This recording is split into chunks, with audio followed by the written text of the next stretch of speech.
diz assim: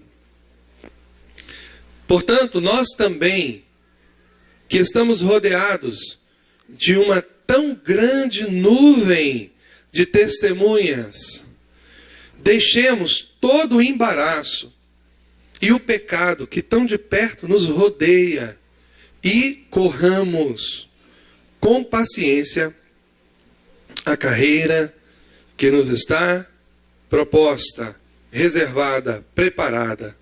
Amém? Pai, obrigado pela sua palavra. Pai, obrigado pelo seu amor. Pai, obrigado pela sua influência sobre nós. Que a sua palavra possa exercer, mais uma vez nessa noite, uma influência poderosa, amorosa e transformadora sobre nós. Em nome de Jesus. Amém. Um homem de Deus, uma vez, pregando esse livro, ele disse exatamente isso: ou esse livro me separa do pecado, ou o pecado me separa desse livro.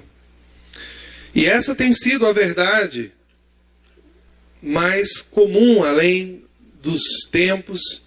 E nós temos visto que verdadeiramente, quando a palavra de Deus entra em nós, ela nos liberta.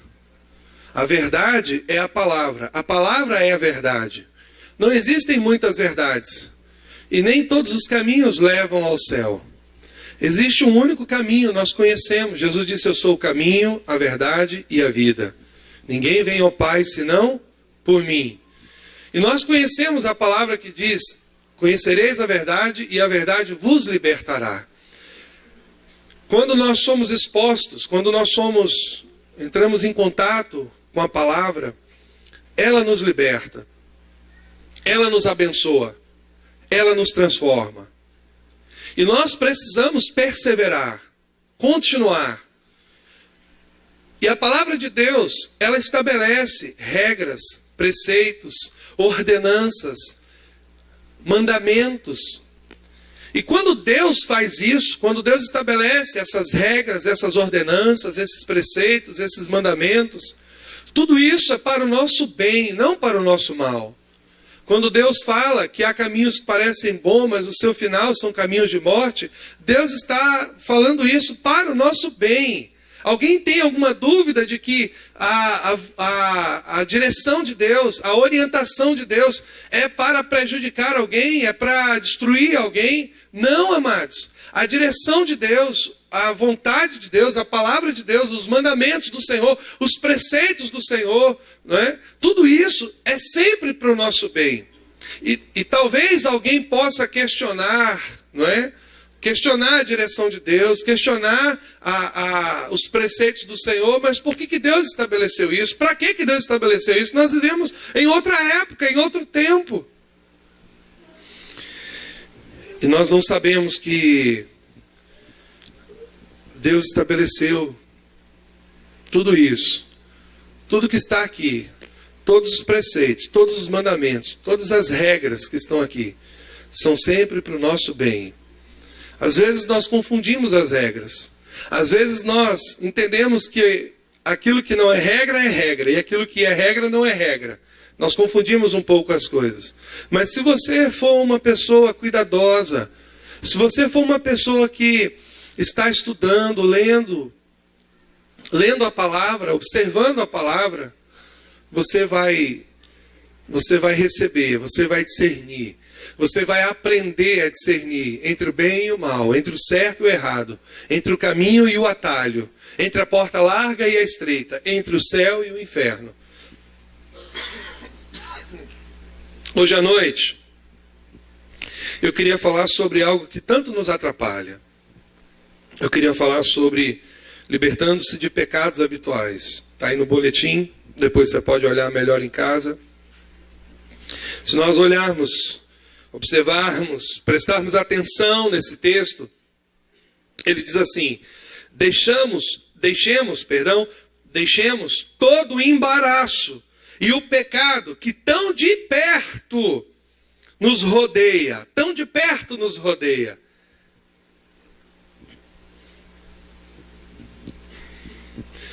O que eu poderia falar nessa noite?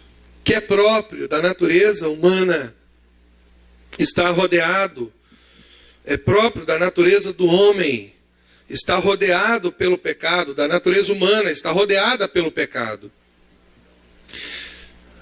Francamente, queridos, claramente, há certos pecados que são mais fáceis, ou mais facilmente nos rodeiam. E nós precisamos estar atentos a isso.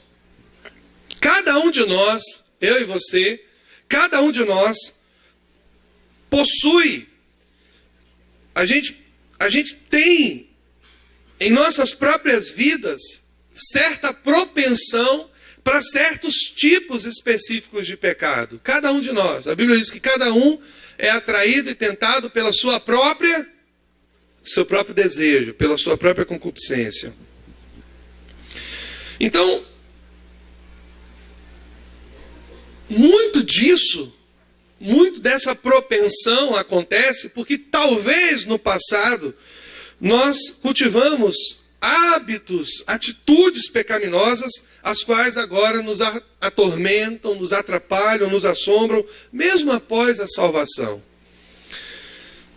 Isso pode ser também porque em nossa fraqueza espiritual, e às vezes nós fraquejamos espiritualmente, mesmo após termos nos tornado cristãos, a gente continua, ou nós continuamos, desenvolvendo hábitos de certos tipos de pecados, certos pecados específicos que agora, mais facilmente que outros, nos rodeiam.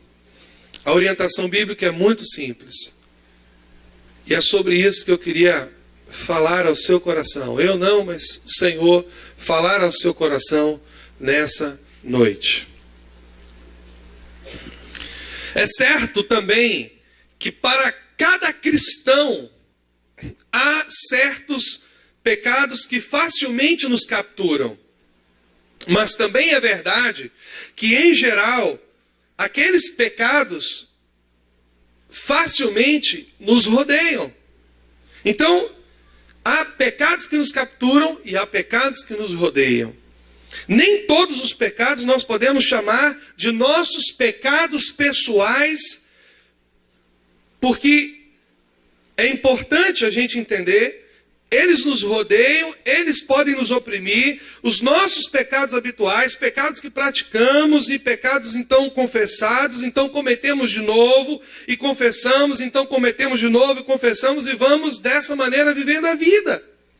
Alguns pecados se incluem nessa categoria, mas em geral, todos os pecados parecem nos influenciar de alguma forma. E talvez ajude você a compreender por que isso é verdadeiro, se eu simplesmente lhe der 3 pontos que eu gostaria de abordar nessa noite sobre esse assunto. Primeiro, o pecado exerce um grande poder sobre a nossa carne. Você precisa saber disso. A razão por que o pecado tão facilmente nos rodeia é por causa da sua força, do seu poder, a sua energia. Ele exerce forte influência sobre a nossa vontade, sobre as nossas emoções e sobre as nossas relações afetivas. Ele raramente sugere coisas a nós, mas muito comumente, ou quase sempre, comanda essas coisas. Raramente nos dirige, ele quase sempre nos empurra por trás como uma força. Gálatas 5,17 diz assim para nós: porque a carne luta contra o espírito, e o espírito contra a carne, e estes se opõem um ao outro para que não façais o que quereis. O lugar para onde o pecado dirige sua força é a nossa carne. O pecado não atua no nosso espírito, o pecado atua na nossa carne.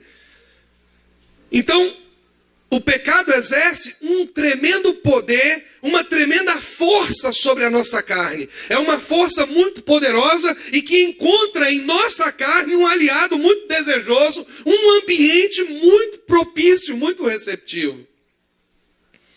O pecado vai sempre encontrar na nossa carne um ambiente favorável. Segunda coisa, o pecado facilmente nos rodeia porque está perto de nós, é o que o texto diz. A gente pode entender,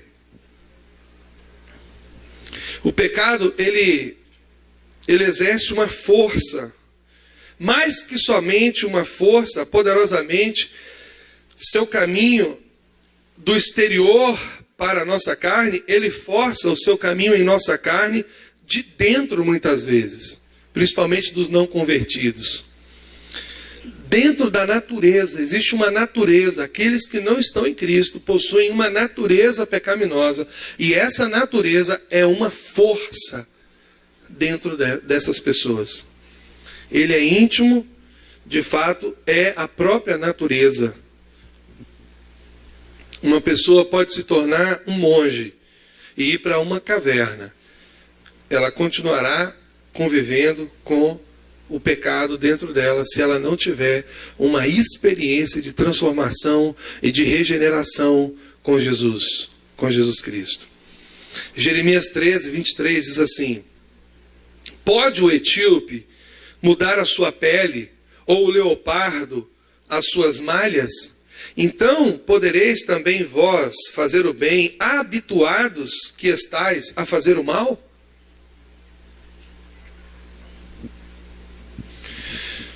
Uma questão importante que nós precisamos saber nessa noite é que nós não podemos mudar a pecaminosidade interna, que é a parte vital, assim como um leopardo não pode mudar suas pintas, nem o etíope a cor da sua pele. Isso é parte do que a pessoa é, por conta da natureza que ela tem.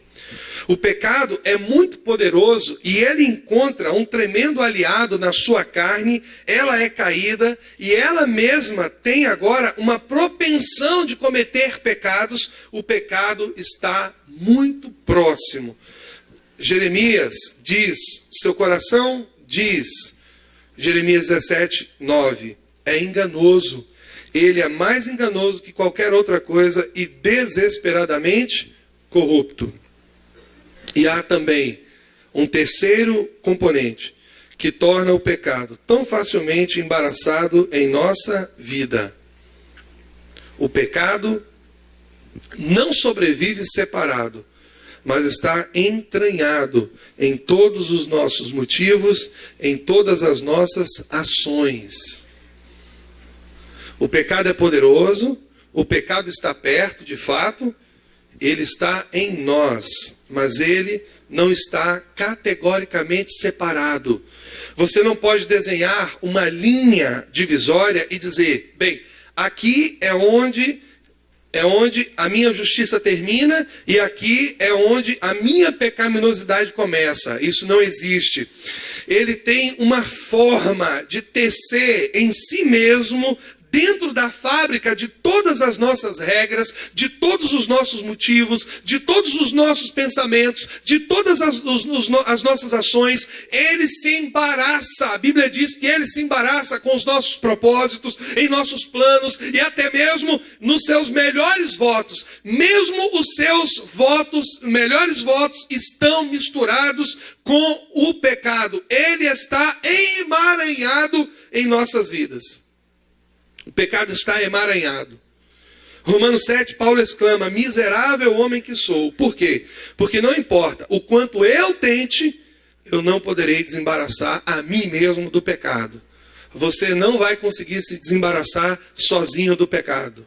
Uma pessoa não vai conseguir se libertar do pecado sozinha.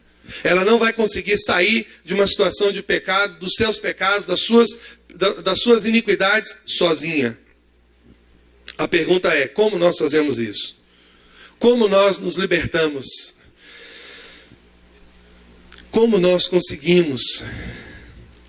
2 Coríntios 7,11 diz assim, ora amados, visto que temos tais promessas, purifiquemo-nos de toda a imundícia da carne e do espírito, aperfeiçoando a santidade no temor de Deus. Primeira coisa. Efésios 4:22 diz assim, Despojai-vos, quanto ao procedimento anterior do velho homem, que se corrompe pelas concupiscências do engano. Se dispam, tirem a roupa da velha vida, do procedimento anterior, do velho homem.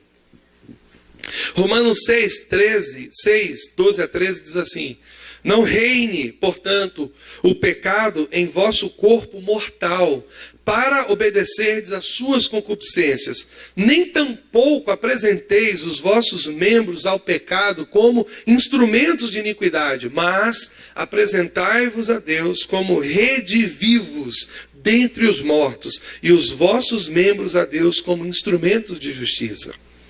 E por último, 1 Pedro 2,1 diz assim: deixando, pois, toda a imundícia, toda a malícia, todo engano e fingimentos, e invejas e toda a maledicência, desejai, como meninos recém-nascidos, o puro leite espiritual, a fim de por ele crescerdes para a salvação.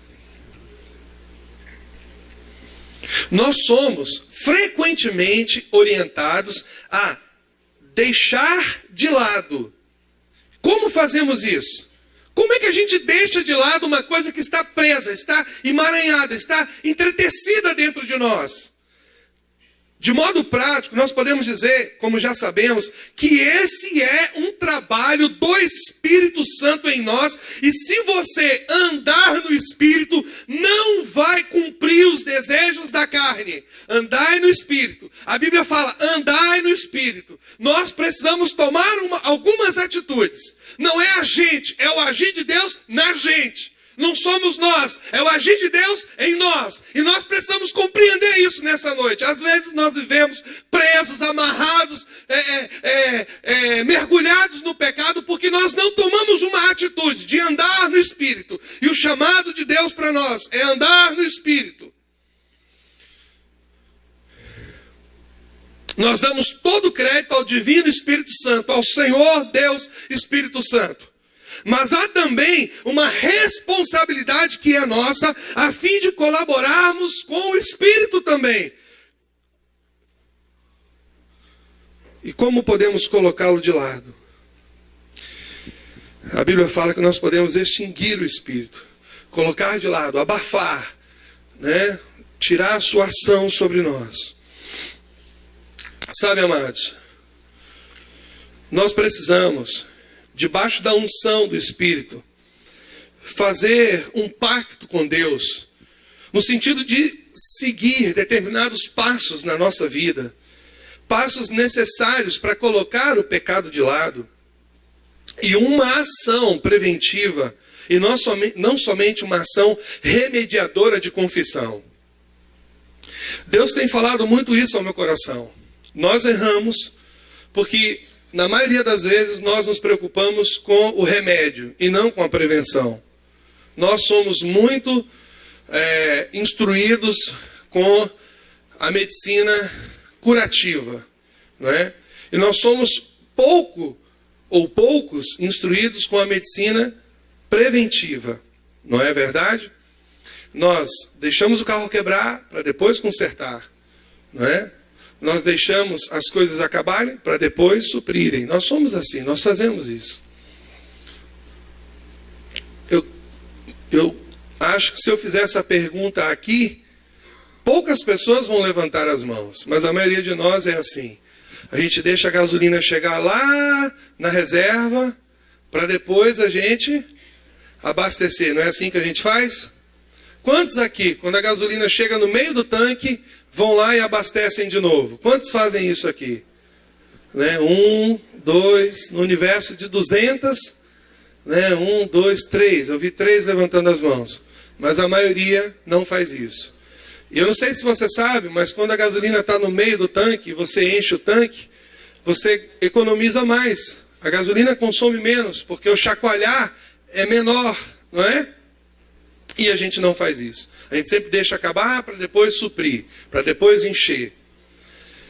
E a gente acostumou com isso, e a gente tem dificuldade de tomar atitudes preventivas. E são essas atitudes que nos livram do mal. São essas atitudes que favorecem o Espírito de Deus agir na nossa vida. Primeira atitude, porque meu tempo está passando. Não subestime a seriedade do pecado. Não faça isso. Há uma frase de um homem de alguns séculos atrás, que ele diz assim: há mais maldade no menor dos pecados do que na maior das calamidades. Há mais maldade no menor dos pecados do que na maior das misérias. E isso é muito profundo. Há mais maldade no menor dos pecados do que na maior das calamidades. Você pode entender isso? Não subestime a seriedade do pecado. O pecado, como nós já ouvimos em outro lugar, leva a gente muito mais longe do que nós podemos ir ou imaginar. Segunda coisa, proponha e prometa firmemente a Deus guardar a sua palavra. Foi um homem sábio que disse: guardei, escondi a tua palavra no meu coração para não pecar contra ti. Não é a nossa inteligência, não é a nossa habilidade, não é a nossa capacidade, é a palavra. Se você guarda a palavra de Deus no seu coração, esta palavra é escudo, é proteção, é luz. Ela traz entendimento, sabedoria, revelação para a sua vida. Porque quando o pecado se manifestar, você vai ser alertado, você vai ser protegido. O Senhor iluminará, trará iluminação sobre o seu entendimento, sobre o seu coração, discernimento. E você vai ver o mal ali. E você vai ver o pecado ali e vai discernir. E é importante. Salmo 119 diz assim: fiz um juramento e confirmei de guardar as tuas justas ordenanças. Salmo 119, 32. Leia todo o Salmo 119. Todo ele fala sobre a palavra. Como poderá o jovem purificar do seu caminho? Observando segundo a palavra. Luz para o meu caminho é a tua palavra, lâmpada para os meus pés. Todo o Salmo 119 é uma poesia, é um engrandecimento a respeito da palavra, o que a palavra pode fazer para você, a favor de você. Todo o Salmo 119 é um presente de Deus para a sua vida, para dizer: a palavra pode fazer isso por você, a palavra pode te dar isso, a palavra pode te proteger assim, a palavra pode te levantar aqui, a palavra pode te tirar disso, a palavra pode te livrar desse mal, a palavra pode te dar entendimento e sabedoria e conhecimento e vida. Todo o Salmo 119 fala somente sobre a palavra e o que ela pode fazer em nós e por nós e através de nós. Proponha firmemente, prometa firmemente a Deus guardar a sua palavra. Há um grande versículo no Salmo 119, versículo 32, diz assim: percorrerei o caminho dos teus mandamentos, quando ditares o meu coração. Aleluia! Esse texto significa que eu correrei na estrada da obediência, porque eu tenho um coração para fazer isso. Você tem esse coração? Esse texto significa: você percorrerá o caminho da obediência, porque você tem um coração para fazer isso. Amém? Começa no coração. Não começa aqui. Não começa na razão. Começa no coração. Começa no coração. Muitos dos que estão sentados aqui hoje à noite vão ser libertos. Vão se sair de situações de calamidade, de tragédia, de dor, porque em algum tempo na sua vida esconderam a palavra de Deus no seu coração. Tal como um corredor de maratonas frequentemente tem os músculos do seu coração enlarguecidos por causa do tremendo desenvolvimento e de sua habilidade de correr e a força do seu coração para continuar bombeando sangue para o seu corpo acima dos limites normais de qualquer pessoa. Um grande corredor, ele pode correr porque o seu coração está enlarguecido. E o salmista diz: eu correrei, porque me deste um coração para obedecer. Obedecer. Se você não tiver um coração para obedecer a palavra, o pecado vai destruir a sua vida. O pecado vai arrebentar com você. O pecado vai influenciar as suas atitudes, os seus pensamentos, suas ações, sua palavra, tudo. E vai destruir você. Tenha um propósito firme. Eu te obedecerei, Senhor. Terceira coisa. Suspeite da sua própria espiritualidade. Paulo disse: aquele que pensa estar de pé, olhe para que não caia. Cuidado. Você que se acha santo demais, correto demais, bondoso demais, espiritual demais, que ora mais do que todo mundo. Cuidado. São essas pessoas que caem e caem feio. Jó diz, Jó 31:1, fiz pacto com os meus olhos, como pois os fixaria numa virgem? Jó estava dizendo: eu fiz um pacto com os meus olhos, e eu não vou colocar os meus olhos em mulher estranha. É isso que ele está dizendo. Eu tenho que ser cuidadoso com o que eu vejo, porque eu não confio em mim mesmo. É isso que ele está dizendo. Isso para nós é muito perigoso, porque a gente tem um defeito. Nós cristãos temos um defeito. Não, eu vou orar e Deus vai me dar o livramento. Mas ele está no meio de um processo, no meio de uma situação de pecado, no meio de um problema. Sabe, amados, a melhor forma da gente se livrar de uma situação é não entrando nela. E nós temos esse problema, a gente entra em situações de vulnerabilidade, de pecaminosidade, e a gente quer que Deus resolva o nosso problema depois, a gente já no bonde a 300 por hora, já no metrô a 300 por hora. E nós precisamos suspeitar da nossa própria espiritualidade. As motivações sedutoras do seu próprio coração podem às vezes surgir e seguir também nos momentos de maior suposta espiritualidade. A gente precisa entender isso. Suspeite de sua própria espiritualidade, não confie nela. Entenda que pela graça de Deus você não cairá em pecado algum, mas você pode ser facilmente enganado. O seu coração vai te enganar. Eu falo muito para algumas pessoas que estão dizendo assim: pastor, mas eu estou orando e Deus respondeu favoravelmente aquilo que eu queria. Eu digo: suspeite dessa resposta, porque a gente precisa suspeitar das respostas de Deus. Eu estou dizendo que Deus nunca responde favoravelmente ao que nós queremos. Eu não estou dizendo isso. Mas eu estou dizendo que é muito mais fácil nós nos enganarmos com a resposta de Deus quando ela é favorável a nós do que quando ela é contrária a nós. Na maioria das vezes, eu já disse isso, quando Deus responde diferente do que nós queremos, na maioria das vezes essa resposta vem de fato de Deus. E na maioria das vezes que Deus responde da forma como nós queremos, é porque essa resposta veio do nosso coração. Às vezes tem pessoas que oram tanto, que querem tanto aquilo, elas clamam tanto por aquilo, elas desejam tanto aquilo, que elas acabam acreditando na sua própria oração, e elas acabam entendendo que pelo fato delas quererem tanto, delas orarem tanto, que Deus respondeu favoravelmente. E não é assim. E por causa disso, essas pessoas entram em situações de perigo. E o que Deus quer para nós é que nós possamos andar por caminhos seguros. Seja no nosso trabalho, seja na educação dos nossos filhos, seja no relacionamento com os irmãos, seja nos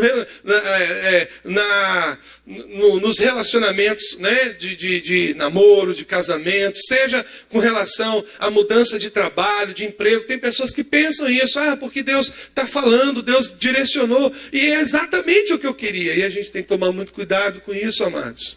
Nós temos que ver os sinais. Nós temos que suspeitar das ações do nosso coração.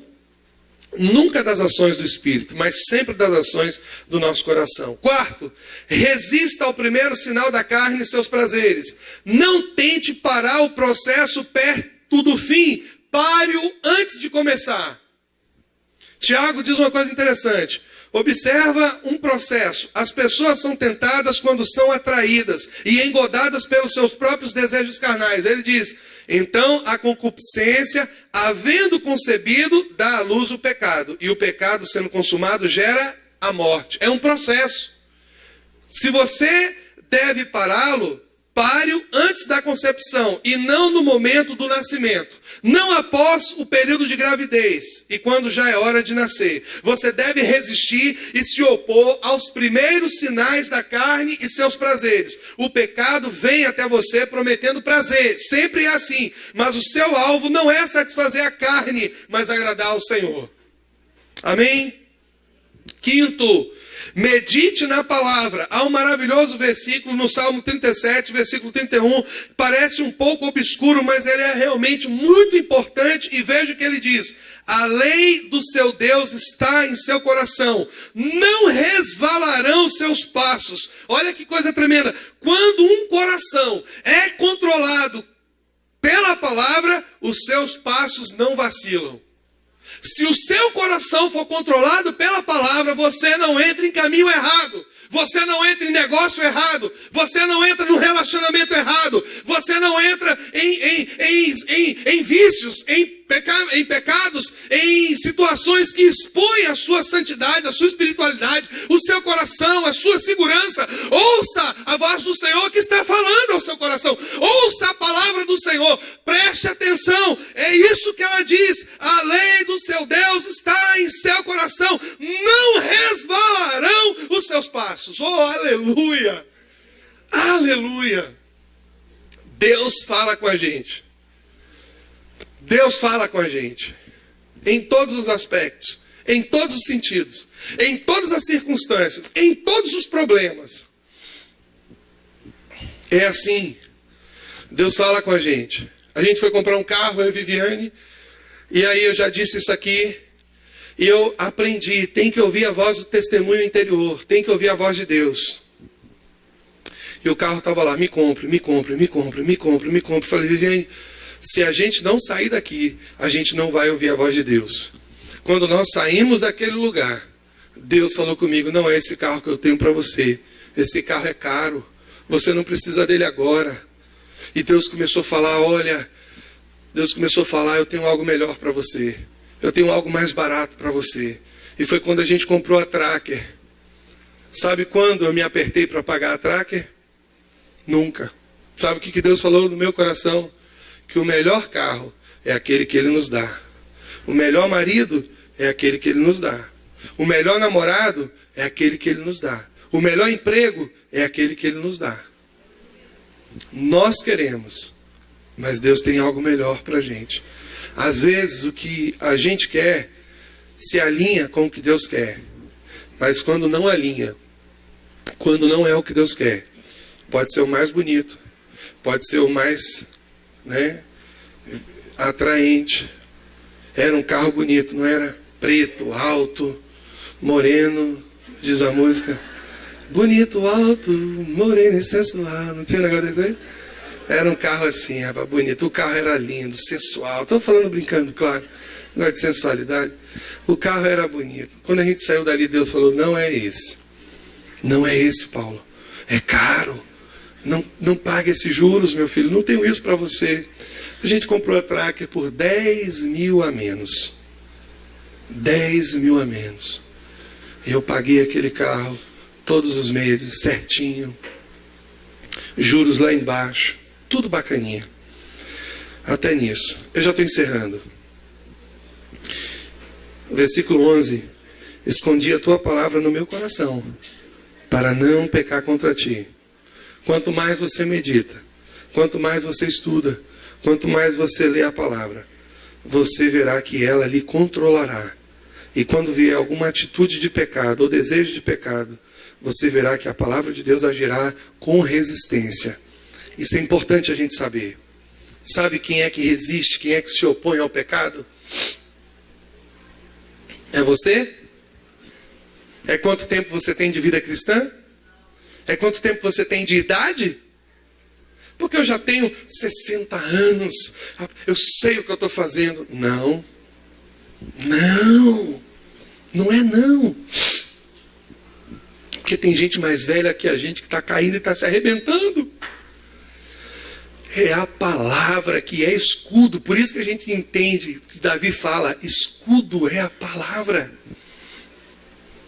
É escudo para nós. É escudo. É ela que resiste. Qual é o papel do escudo? Resistir. Resistir. É ela, amados. Quanto mais você lê, quanto mais você medita, quanto mais você estuda, quanto mais você aprende, mais a palavra de Deus se torna escudo na sua vida. Se torna escudo. Se torna escudo. Amém? Amém? Mais a palavra de Deus se torna escudo. É ela que resiste. É ela que vai agir com resistência. É ela que vai agir assim.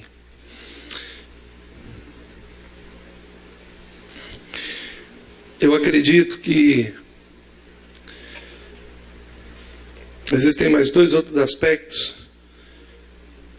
A gente precisa se arrepender imediatamente quando a gente peca. Deus perdoa o nosso pecado. É o perdão de Deus que nos cura. Mas a gente precisa também pedir o auxílio do Senhor. Eu já estou encerrando. E eu não queria deixar de falar a última coisa. A oitava. É muito importante. Domingo passado eu falei sobre a voz de Deus na boca de outra pessoa. E Deus havia falado com Moisés, Deus havia dito para Miriam, Arão, ei, vocês estão achando que vocês estão falando com quem? Aos outros profetas eu me revelo por enigmas, por sonhos, mas a Moisés eu falo com ele pessoalmente. Deus disse isso, Deus fala com ele pessoalmente. Mas sabe que não foi Deus que falou com ele? Olha, Moisés, o que você está fazendo com o povo? Você está cansando o povo. Você está julgando de manhã até de noite. Foi Jetro, foi o sogro dele que foi lá. E às vezes nós não sabemos, nós não entendemos que a palavra de Deus está na boca de uma outra pessoa. E a gente quer ver anjo, quer ver fogo, quer ver brasa, quer ver o diabo a quatro. Mas não crê que a palavra de Deus está na boca de uma outra pessoa. Todas as vezes que uma pessoa disser algo que for para o seu bem, observe isso. Seja sábio, seja prudente. Todas as vezes que alguém disser assim, olha querida, eu queria te dizer uma coisa, é bom seu filho usar droga, dê dinheiro para ele, que ele compre droga para ele. Você, que isso? Não, isso daí não é um conselho bom. Mas às vezes a pessoa chega para ele e diz assim, querido, olha, isso aqui não é de Deus. Olha, essa situação é perigosa. Aí ela não crê que aquilo é voz de Deus. Ela não consegue, ela não se atenta. Às vezes a pessoa está falando algo para o nosso bem e a gente se fecha, se tranca. Por quê? Sabe por quê?